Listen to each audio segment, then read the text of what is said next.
idealized versions of literal animals. And some of us want that to be true more than others, okay? But it would go a long way in supporting the claim that all dogs go to heaven, right? It would go a long way in supporting that my Australian Shepherd would be there but glorified, and so he wouldn't shed. Hypoallergenic Australian Shepherds is the only way heaven would make sense to me. I don't think that's the point here. My opinion on the topic doesn't matter today, but that's not the point of the passage. I think more than likely, these are in three explanations, is look at how they're described. With 6 wings, full of eyes around and within, a very consistent explanation or description of angels, seraphim, as we read in Isaiah chapter 6. More than likely, right, these represent the whole of created order, the whole of animate life, all living things, all creation, specifically those with the breath of life given by God. First time I read Genesis, I expected the breath of God breathed into living things to only apply to human beings, and yet applies to all animals. So everything that is living with the breath of God is represented here with these beings, and I think on the whole they represent all of created order.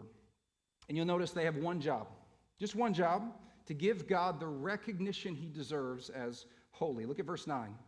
This is their job, to give God glory, honor, and thanks to him who is on the throne, who lives forever. Again, there's the emphasis on his eternality.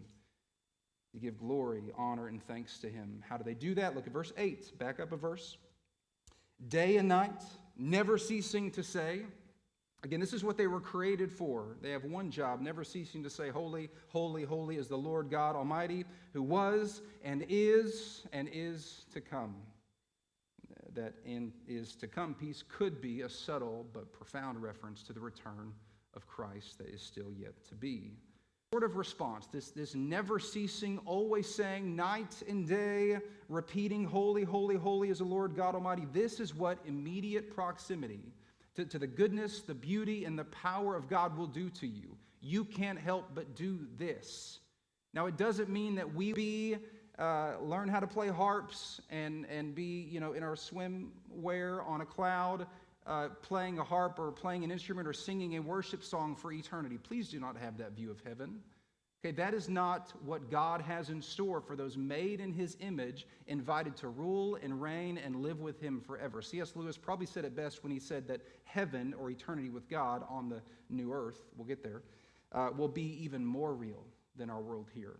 It's going to be the garden restored. It's going to be Eden, how God intended it, but better, without even the possibility of sin and death to rear its head and mess it all up.